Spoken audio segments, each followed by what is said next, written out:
Assalamualaikum warahmatullahi wabarakatuh. Salam sejahtera untuk kita semua. Om Swastiastu, Namo Buddhaya, salam kebajikan. Yang terhormat Bapak Sudiro Setiono, Essos MSI, staf ahli SDM dan masyarakat pemerintah Kabupaten Jombang. Yang kami hormati Bapak Subur, anggota DPRD Kabupaten Jombang, fraksi PKB. Yang kami hormati Bapak Dodit Eko Prasetyo, anggota DPRD Kabupaten Jombang, fraksi dari PDIP. Yang kami hormati Bapak Anom Antono, Kasih Kebudayaan Dinas Pendidikan dan Kebudayaan Kabupaten Jombang. Yang kami hormati Forkom Pincam, Kecamatan Mojowarno. Dan yang kami hormati Bapak Pendeta Andriono Cipto Santoso, beserta para pendeta emeritus. Dan yang kami hormati Ki Dalang Rudi Garing, beserta rombongan. Yang kami hormati Kepala Desa Mojowarno dan Kepala Desa Mojowangi. Yang kami hormati segenap panitia Rioyo Unduh-Unduh Grito Kiten Jayawetan Mojowarno tahun 2025 dan segenap hadirin yang berbahagia. Sebelum kita menikmati menyaksikan pagelaran wayang kulit semalam suntuk, kita akan mengikuti beberapa acara. Yang pertama, kita nanti akan menyaksikan atau menyanyikan lagu Indonesia Raya. Acara yang kedua, kita menyaksikan tari remo oleh IJ Art Jombang. Acara selanjutnya sambutan yang pertama, sambutan atau laporan singkat dari Ketua Panitia Hari Rioyo Unduh-Unduh Gereja Kristen Jayawetan Mojowarno. Sambutan yang kedua dari staf ahli SDM dan masyarakat pemerintah Kabupaten Jombang. Dan selanjutnya kita akan menyaksikan tari bedaya Swaca Derajat dari Dinas Pendidikan dan Kebudayaan Kabupaten Jombang. Dan yang terakhir, penyerahan gunungan wayang dari Ketua Panitia kepada Ki Dalang Rudi Garing. Baik Bapak Ibu, kita akan memasuki acara yang pertama. Kita akan menyanyikan lagu Indonesia Raya yang akan dipimpin oleh Ibu Magdalena Yekti. Bapak Ibu hadirin dimohon untuk berdiri.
Hadirin disilakan duduk kembali. Selanjutnya kita akan menyaksikan tari remo oleh IJ Art Jombang. Disilakan.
Ya, kita beri aplaus sekali lagi kepada anak-anak kita, Tari Remo oleh IJ Art Jombang. Baik Bapak Ibu, kita akan memasuki acara selanjutnya, yaitu sambutan-sambutan. Sambutan yang pertama, laporan singkat dari Ketua Panitia oleh Bapak Budi Prasetyo. Disilakan. Selamat malam. Shalom. Assalamualaikum warahmatullahi wabarakatuh. Om Swastiastu, Namo Buddhaya, salam kebajikan, Rahayu, Rahayu, Rahayu.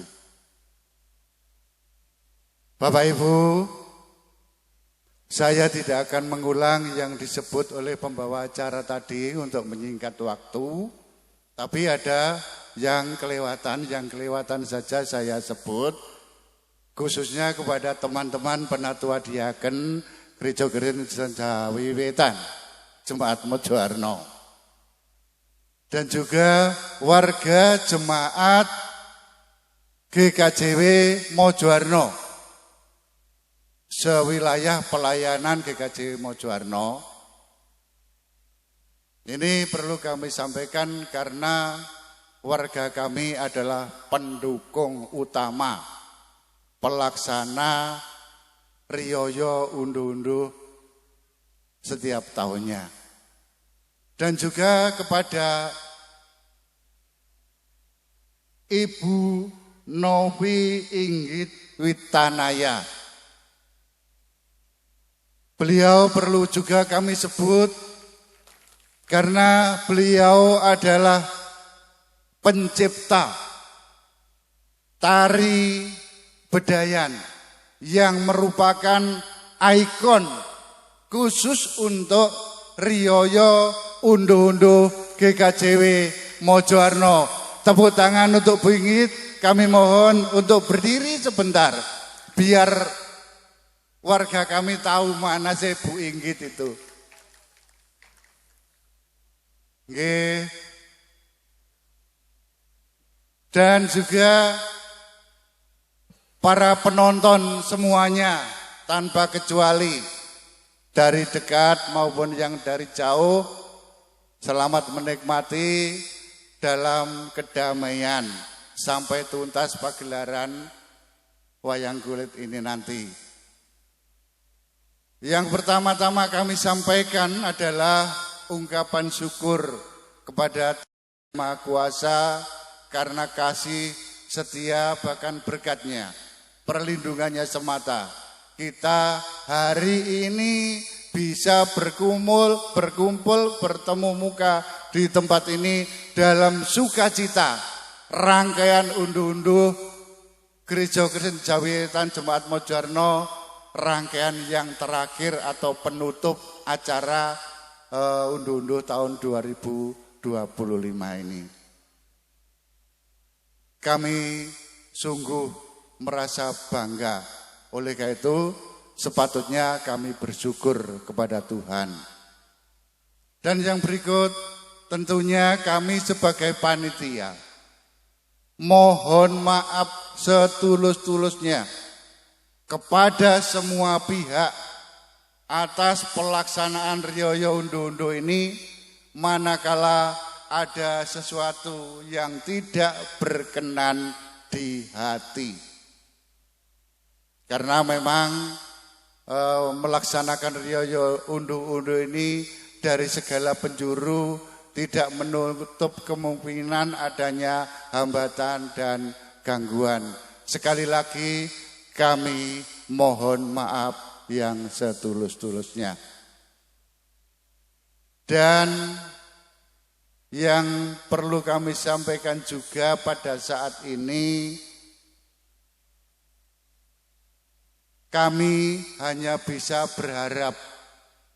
Kami panitia mewakili seluruh warga jemaat GKJW Mojoarno.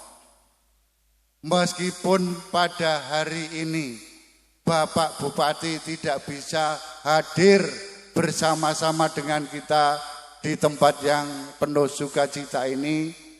Namun kami bisa titip harapan kepada Bapak staf ahli Bupati bidang SDM dan kemasyarakatan, Bapak Sudiro. Harapan kami begini Pak, mohon maaf sebelumnya, Hari Riyaya Unduh-Unduh ini merupakan agenda yang tak terpisahkan dengan budaya religi khususnya di Mojoarno. Setiap tahun kami melakukan atau melaksanakan kegiatan ini. Kalau dulu kami sangat dibantu oleh pemerintah daerah melalui anggaran yang langsung diberikan kepada kami melalui anggaran atau dana taktis dari Bapak Bupati. Namun karena tidak tahu regulasi, aturan, sehingga dialihkan penanganan untuk anggaran unduh-unduh ini kepada Kasih Kebudayaan dari Dinas Pendidikan dan Kebudayaan Kabupaten Jombang. Untuk itu mohon dengan sangat, mohon dengan hormat agar anggaran untuk unduh-unduh ini kami bisa menerima langsung dari pemerintah daerah. Syukur kalau masih ada lagi dana taktis dari Bapak Bupati. Begitu Bapak Ibu? Nyuwun sewu Pak Diro, warga kami menjawab dengan kompaknya. Ya, bukan kami tidak percaya atau merendahkan penugasan dari pemerintah daerah ke Dinas Pendidikan dan Kebudayaan melalui Bapak Kasih Kebudayaan, tidak. Karena terus terang saja kami ngudoroso pada malam hari ini, kami panitia untuk tahun ini betul-betul merasa prihatin Bapak. Mengapa? Karena yang jelas dengan adanya kebijakan pemerintah terkait dengan efisiensi anggaran, ini yang menjadikan kami juga agak ribet, jelasnya begitu. Itu saja Bapak harapan kami dari warga Gereja Kristen Jawi Wetan Mojoarno yang dititipkan melalui panitia unduh-unduh tahun ini. Demikian Bapak Ibu yang bisa kami sampaikan khusus kepada Bapak Rudi Gareng, Kidalang Rudi Gareng, selamat melaksanakan tugas, semoga bisa menghibur kepenatan kami semua. Terima kasih, selamat malam, salam sejahtera untuk semua. Iya, demikian Bapak Ibu laporan singkat dari Ketua Panitia Riyaya Unduh-Unduh Gereja Kristen Jawetan Mojoarno, Bapak Budi Prasetyo. Selanjutnya kita akan mendengarkan sambutan dari staf ahli SDM dan masyarakat pemerintah Kabupaten Jombang.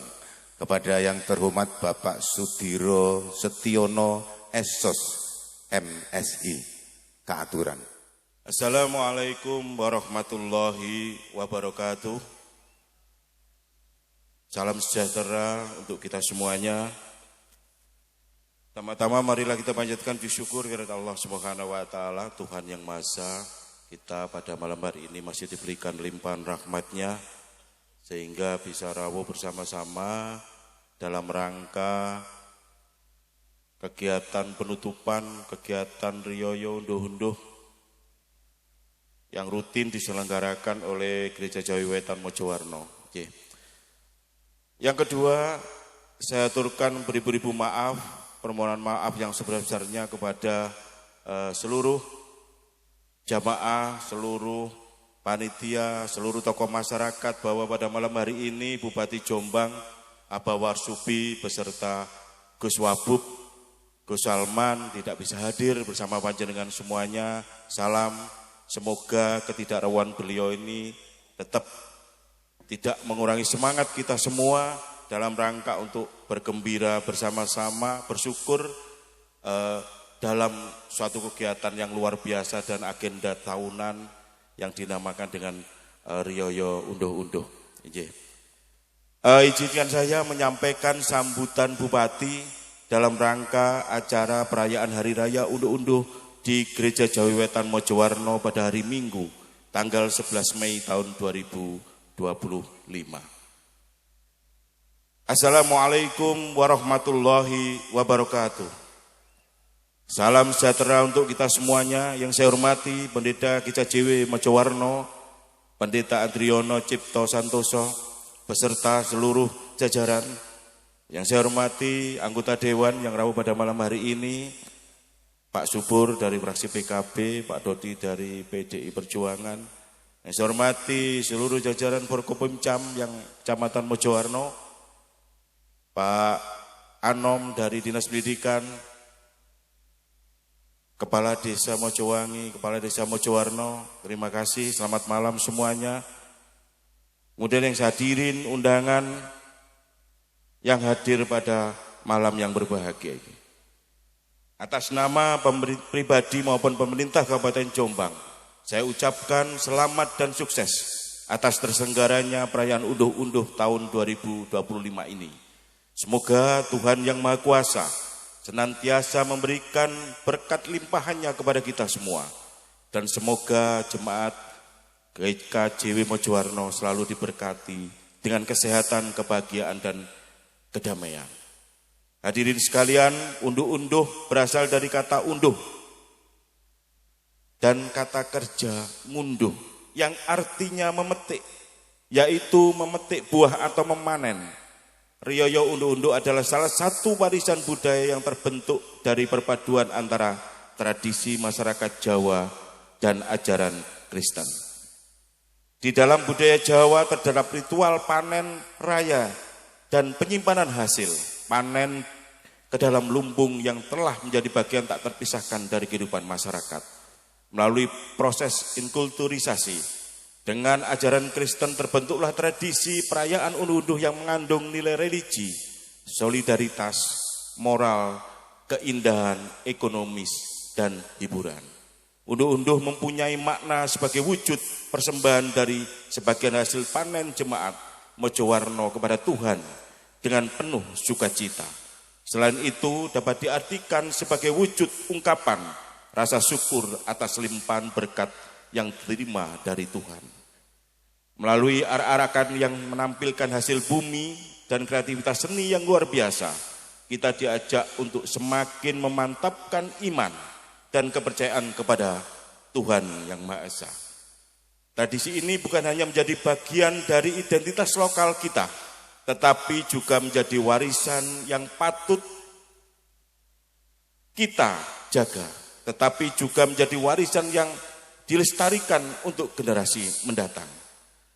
Saya sangat bangga dengan kerukunan dan keharmonisan lintas agama yang menjadi ciri khas Kabupaten Jombang. Keharmonisan ini turut menyemarakkan rangkaian pelaksanaan kegiatan seperti pagelaran kesenian budaya dan kegiatan lainnya yang dilakukan bersama-sama lintas agama. Kerukunan ini menjadi cerminan dan semangat gotong royong dan persaudaraan yang telah mengakar kuat di Kabupaten Jombang. Melalui perayaan Hari Raya Unduh-Unduh ini, saya berharap kepada seluruh kaum Nasrani agar senantiasa menjaga keutuhan, kedamaian, dan kesejahteraan para umatnya. Marilah kita bersama-sama mempererat jalinan komunikasi yang baik, tidak hanya antar sesama umat beragama, tapi juga dengan pemerintah, sehingga bersama-sama dapat mewujudkan Jombang maju dan sejahtera untuk semua. Saya berpesan agar ritual ini tetap dipertahankan dan turut dilestarikan sebagai sebuah warisan nenek moyang yang tradisi yang patut dijaga keasriannya. Mari kita jaga kebersamaan ini sebagai modal utama dalam membangun masyarakat yang berbudaya, harmonis, dan sejahtera. Akhir kata, Tidak lupa saya sampaikan terima kasih kepada para panitia, seluruh jemaat, dan warga yang hadir dan atas kerelaannya dalam mendukung baik moral maupun material demi terselenggaranya acara ini. Demikian yang dapat saya sampaikan. Semoga Tuhan yang Maha Kuasa selalu menyertai kita semuanya. Sekian, terima kasih. Wassalamualaikum warahmatullahi wabarakatuh.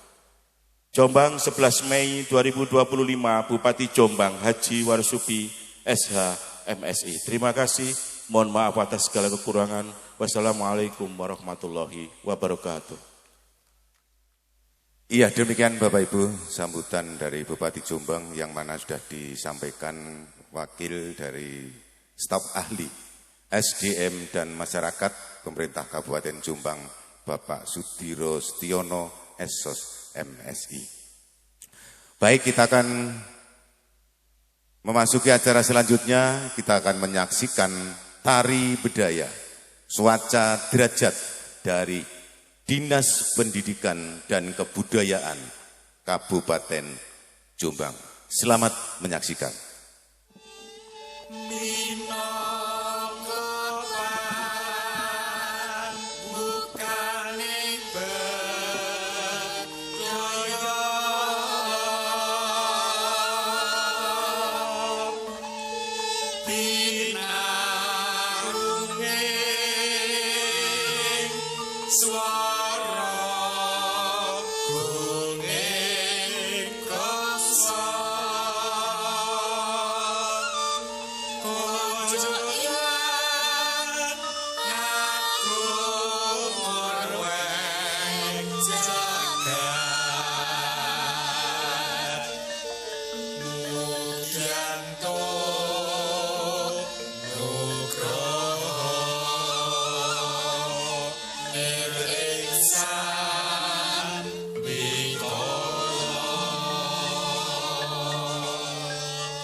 Sudah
Iya, demikian Bapak Ibu, tari bedaya Swaca Derajat dari Dinas Pendidikan dan Kebudayaan Kabupaten Jombang di bawah asuhan Ibu Novi Inggit Vita Naya. Beli aplaus sekali lagi kepada adik-adik kita yang cantik-cantik. Terima kasih. Berikutnya kita akan menyaksikan penyerahan gunungan wayang kepada Ki Dalang Rudi Gareng yang akan diserahkan dari Ketua Panitia. Dan nanti setelah penyerahan gunungan kita foto bersama. Monggo Ketua Panitia disilakan.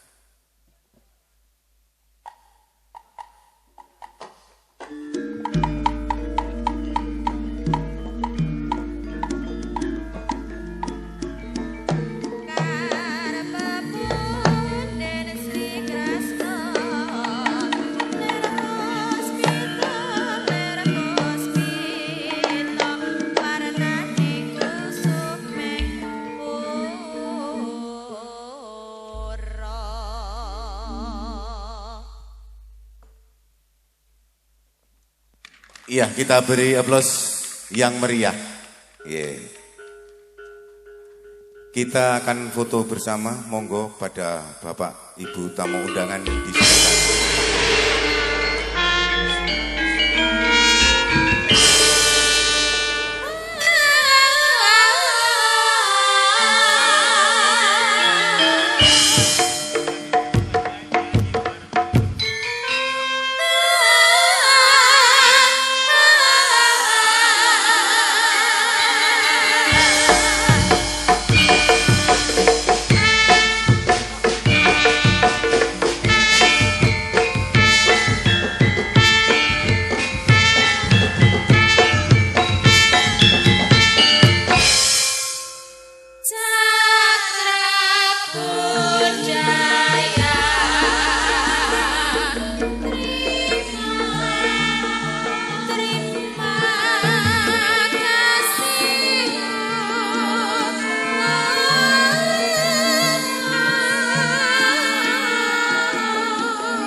Iya, demikian Bapak Ibu rangkaian acara pada malam hari ini.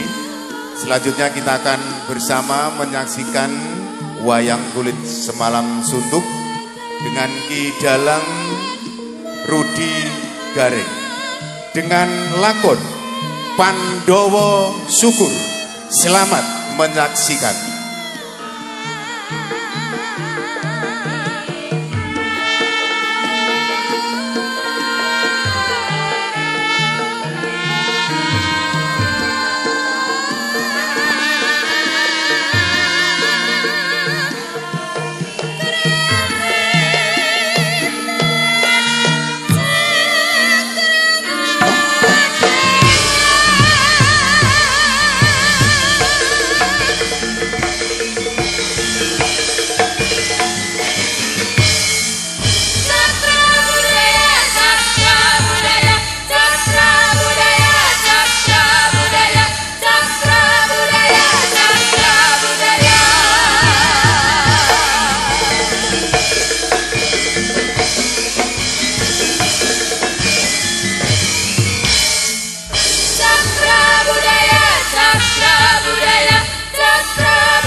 pindha drumeksa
Pradonga pusekan kang jalanmu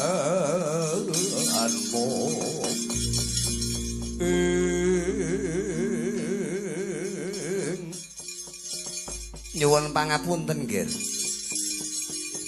Paduka ratu saking negari Cedi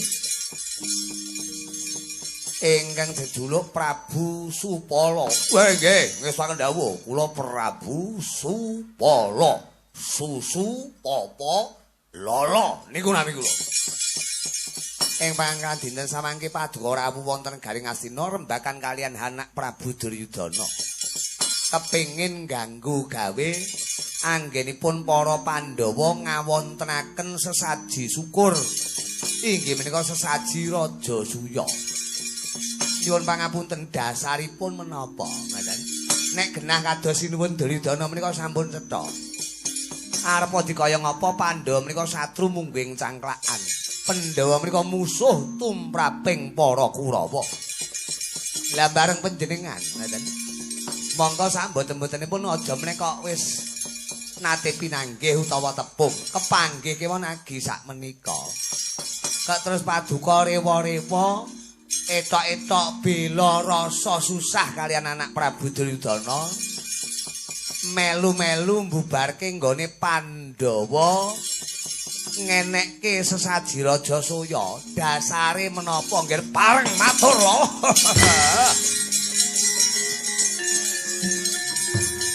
Hey! Hey! Hip hop, hip hop, hip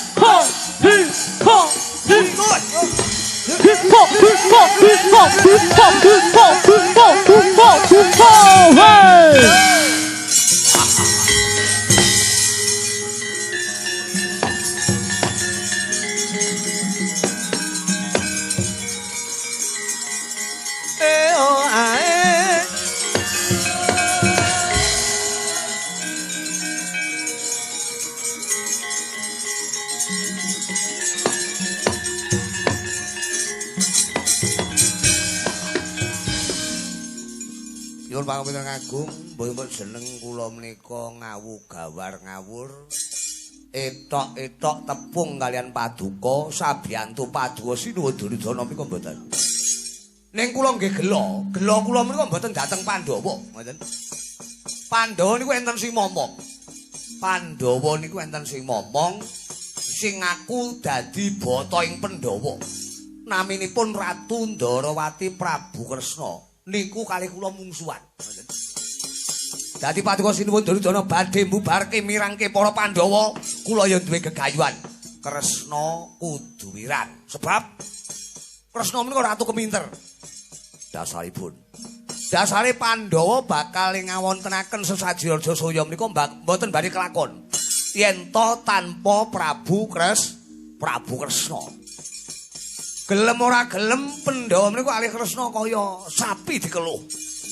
Mila menika sinuwun rewa ngrawuhi. Rewa ngrawuhi. Pahargyan inggih menika sesaji Raja Suya. Nggone Pandhawa syukuran nggih.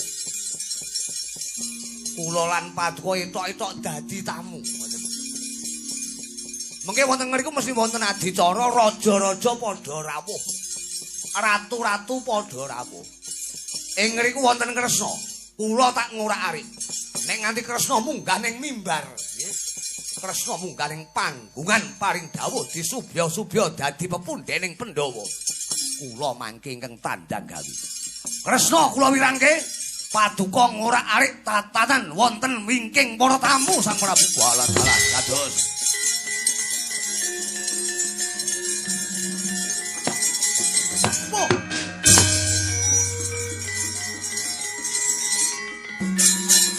Ye, pareng sewang-sewangan. Kula mangke wonten ngajeng paduka lenggah kalian para raja. Yen Kresna tumandang gawe, kula sing arep mirangke Ratu Ndarawati. Nek Ratu Ndarawati mboten trima, kula pocoke janggane. Sebab kula menika Ratu Digdaya. Kula menika Ratu Sekti. Kula menika pirang-pirang dina mboten gelut ngoten mawon nggih. Awak kula niku pun keju kabeh. Merga pancen Prabu Supala menika wong jaduk edak-eduk, wong Digdaya yaya, Sekti Mandra guna ena-ena. Niku nggih kula niku. Kaya kenal paini enak-eni ngoten nggih kenal. Ampun gocek. Bagus Prabu Supala. Wirangna Prabu Kresna lan Pandhawa, Duryudana Tunwuri sing baku pahargyan syukure Pandhawa kudu wurung ngesaken dawuh. Ya pamit lho.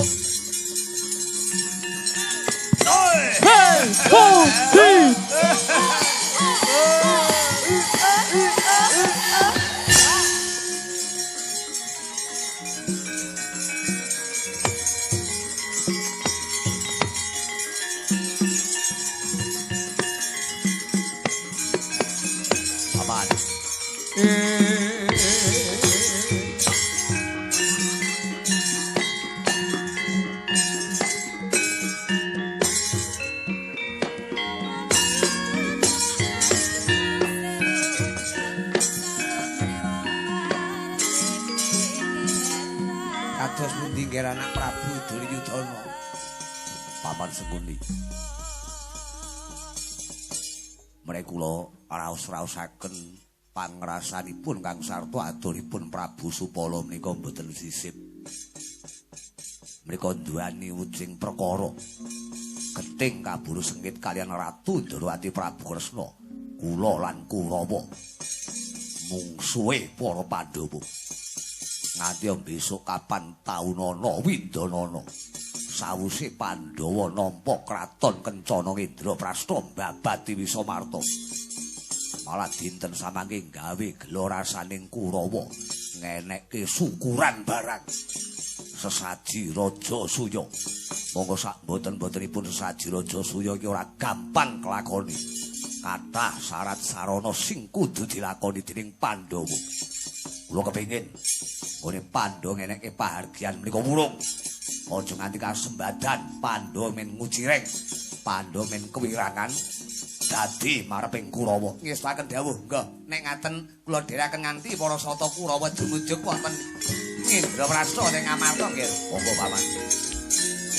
Drasenama Prabu Duryudana alon ngandikanira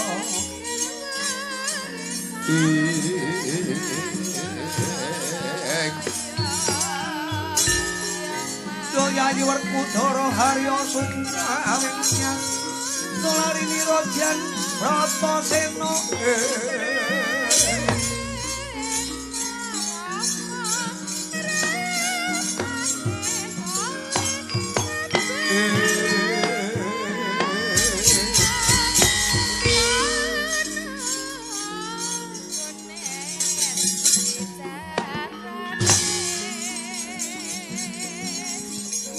Monggo kula dherekaken nggih. Monggo Paman.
ana sambunging kandha bebasan tunggal kandhane siji critane nanging kaya bareng dadine tumriko wana ingkang mapan ana negara Ngamarta ing Indraprasta ing Bathana Kawarsa ana ingkang mastaning Cintaka-pura ora semuka kalamun ta minangka bebukaning kandha ngumpul kali 100 datan jangkep kali najan 1000 datan pikantuk sedasa ingkang pindha negara Ngamarta Dina lumpuh basa negara kang jero tancepe dhuwur kukuse padhang jagate yada kuncarane dasar negeri Panjang bunjung pasir bukir lo jinawi gemah ori pakarto tur Toraharjo Panjang tubuh capari kunjung luhur kawibane pasir samudra ukir gunung dene negara Ngamarta ngkorake pagunungan ngelingake pategilan kang sarta ngayunake bandaran gedhe Kula sarwa subur kang tinandur jinawi sarumurah kang tinuku gemah lampahing para dagang Surya Ratri datan ana wedhote labet datan ana kasangsayaning marga Paripakata prodal momonco kang sami katrema bebali wisma padha jejel abibit bencuke tepung taritis papan wiyar pati ngarupak awit saking raharjaning praja karta tebing parang mukul harja para kauling padusunan padha ayem tentrem atine mungkul marang pangulaing tedanen ingon-ingon kebu sapi pitik iwen datan ingkang jinansangan yen raih napa daglaring pangun wanci bengi padha bali marang kandhange dhewe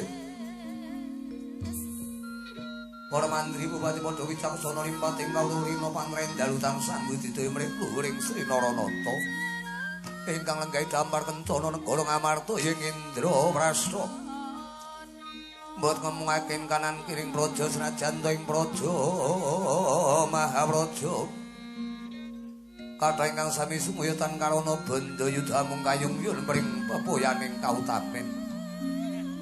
Basan ingkang celak sami mangklung kang tebih sami amentiung.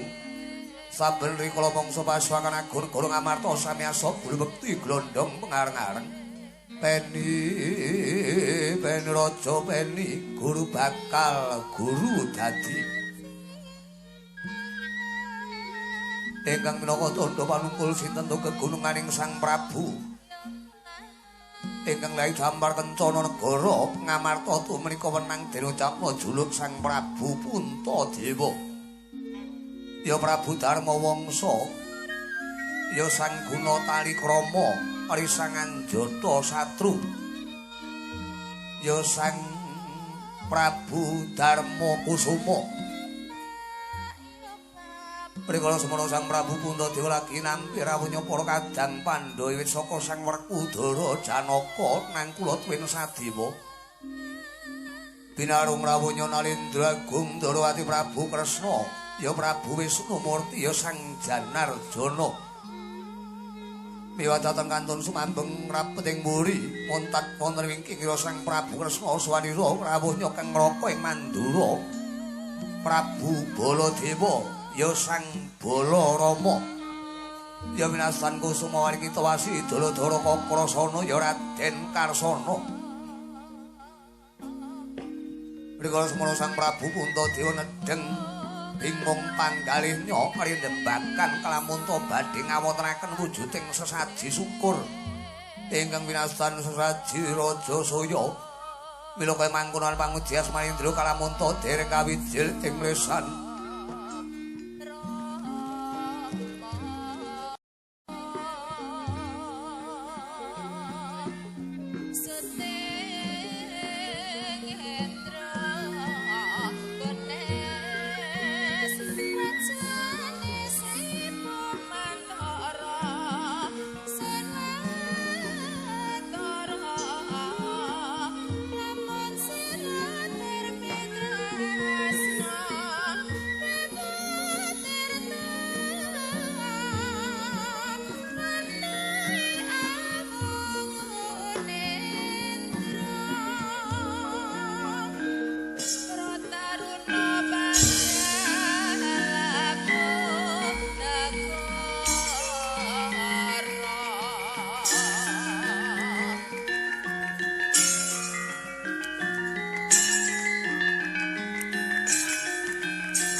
paluban lakuning ngetas lukit tolongin kidung agung-agung ngomong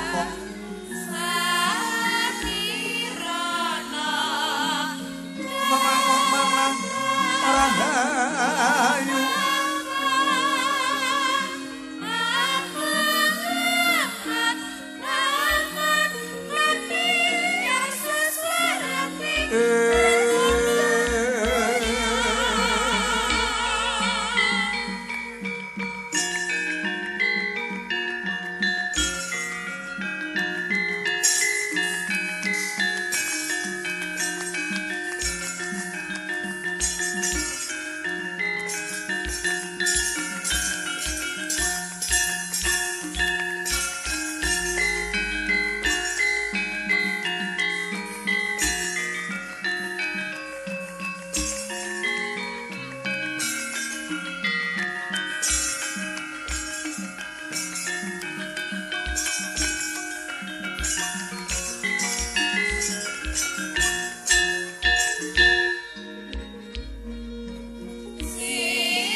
saing wengi tenggo ayu rumput ing loro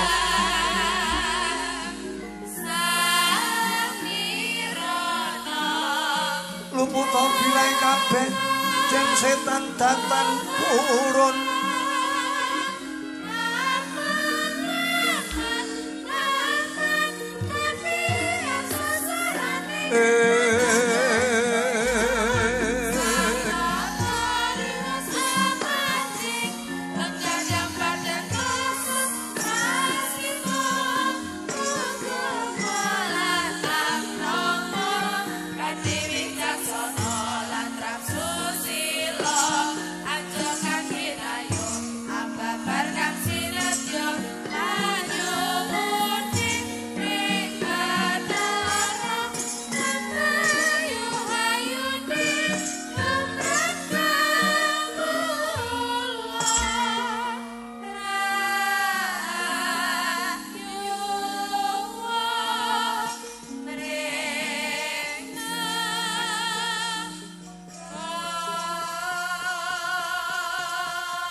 rila legawa ing driya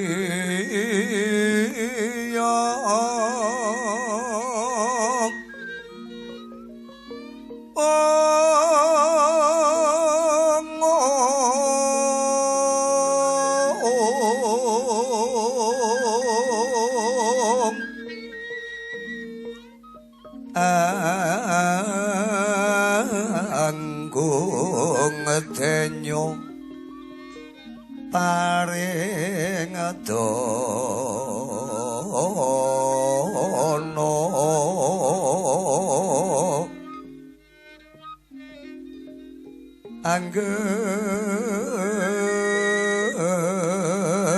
ganjar saben dina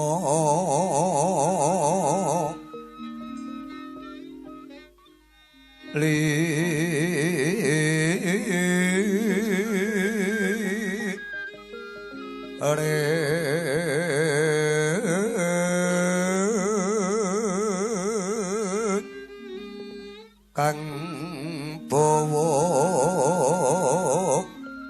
laksana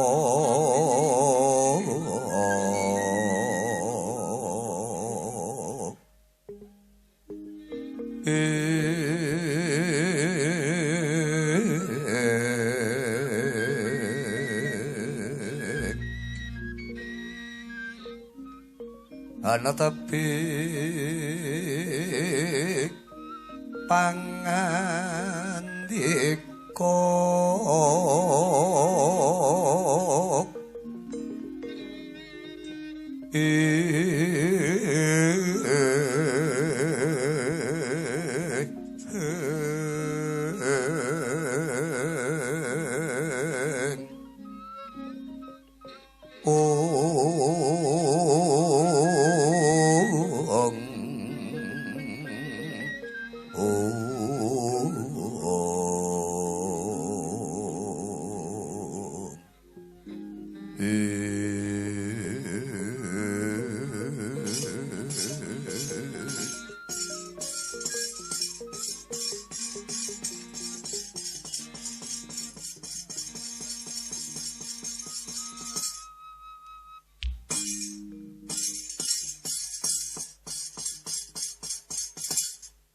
ya jagat Dewa Bathara, ya jagat Pangestunggara.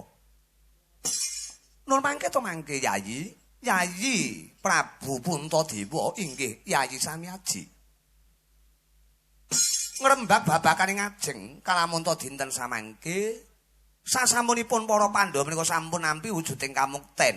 Inggih menika awit saka anggenipun sengsara mbabati Wisamarta satemah lajeng saged nemu utawa manggihaken wujuding kraton Kencana Indraprasta. Sawusipun Yayi Puntadewa jemen Narendra wonten Ngamarta menika lajeng tumuli badhe ngawontenaken sesaji syukur. Inggih menika ingkang winastan sesaji Raja Suya. Yayi jumbuh kane menapa ingkang pun Kakang andharaken sekawit. Wiwit biyen mula ngantos dinten samangke sak ngertos kula dereng nate wonten wujuding Narendra ingkang sembada. Inggih menika ngawontenaken sesaji Raja Soya menika kala wau. Sapa pancet syarat seringat lan sarananipun menika mboten gampil Yayi. Ingkang sepisan inggih menika para Pandhawa kedah saged ngempalaken Brahmana cacah 7. Brahmana cacah 7. Ingkang racak-racakipun gentur tapanipun gedhe subratane mateng semedine agung panembahe. Inggih Brahmana cacah 7 menika mangke ingkang kajibah kedah maca mantra rahayu puji dikir kangge ujubipun Yayi Puntadewa lan Kadang Pandhawa menggah anggenipun ngawontenaken sesaji menika kala wau. Dene dungkap ingkang angka kalih. Dene dungkap ingkang angka kalih. Kadang-kadang kula para Pandhawa kedah saged ngempalaken sekedhik-sekedhikipun ratu 100 negara. Ratu 100 negara menika kala wau kedah kanthi suka lila legawa lair tusing batin hanyeng kuyung marang dumadine Pandhawa anggenipun nindakaken syukur menika kala wau. Dene kaping 3 kejawi wujuding abon-abon sesaji wulu wetu bumi lan sapanunggalanipun para Pandhawa kedah saged munah satru sekti dur memalaning jagat. Lire Pandhawa kedah saged mateni Narendra ingkang angkara murka supados angkara murka menika tumuli sirna saking lumahing bumi kureping langit kanthi srana kados mekaten kinten-kinten pakatinipun Pandhawa anggenipun ngawontenaken sesaji Raja Soya menika bakal katampa dening para dewa Yayi. Sigra bala kang tumingal sambo samya medali ler radit wilateng godo danyangkong mangoncang liti benjang sang ati micil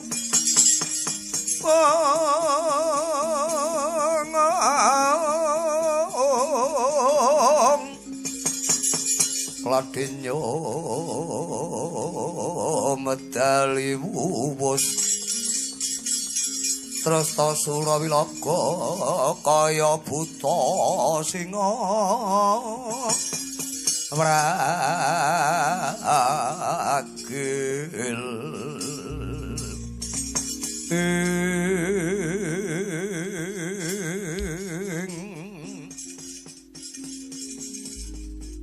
ya jagat Dewa Bathara ya jagat Pangestunggara nyuwun pangapunten Kanjeng Koko Prabu Kresna miwah paduka Kanjeng Koko Prabu Baladewa wonten timbaling kang dawuh Yayi wonten timbaling kang dawuh Yayi Prabu Puntadewa kapornyata dinten samangke kula sampun saged nglenggana lan ndodho jebul menapa ingkang dados dawuhing para pinter para wasis menika mboten sisip ngenekke wujuding sesaji Raja Soya menika mboten gampil Mila menika Koko Prabu gandeng paduka sampun anjlentrekaken babakan wujuding sarana kangge ngawontenaken sesaji. Mila kepareng kula nyuwun gunging samudra pangaksama langkung rumiyin.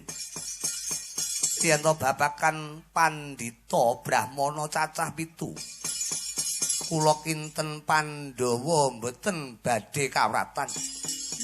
Sebab Pandhawa menika wujuding satria ingkang sarawungan kalian para Brahmana Pandhita wiku kang sarta wasi. Dewa dene ingkang angka kalih yen to kedah ngraosaken utawa ngrawuhke Nalindra 100 negari. Ingkang kedah kanthi sukalila legawa lair terusing batin nyekseni sesaji syukur menika kala wau. Pandhawa inggih mboten kawratan. Awit wiwit cilik mula ngantos dinten samangke Pandhawa menika asring sesrawungan para Nalindra manca praja.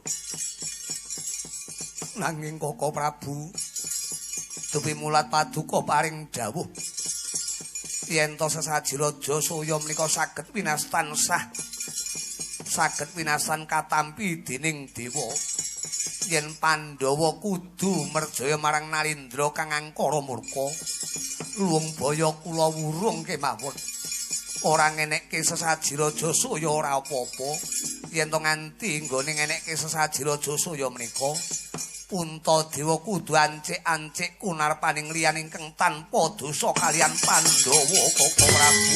Yayi Puntadewa. Ampun ngaten Yayi, paduka menika Nalindra. Paduka menika ratu Yayi.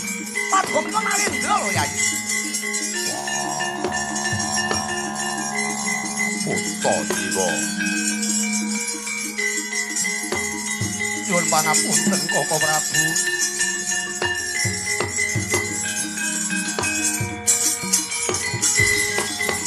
Donya prasangka windu wiyat hamung lir gumampang letik mancala kukusing sewa kulun amung lamat sedasa wataknya ical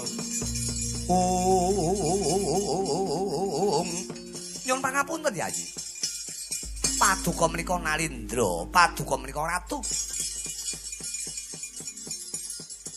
Babasan sabda Brahmana Raja ora kena wola-wali sepisan kudu dadi. Monggo pawarta menika sampun sumebar mapan ing jaban rangka yen Pandhawa bakal ngenekke wujuding sesaji Raja Soya. Ewa semanten paduka kok malah badhe murungaken. Yayi, dipun penggali langkung rumiyin. Ratu kuwi kudu wibawa, kudu sembada, kudu wicaksana. Nek iya ya iya, yen ora ya ora. Ning upami sabda sampun kapercaya yen to Pandhawa kudu ngenekke sesaji syukur Raja Soya.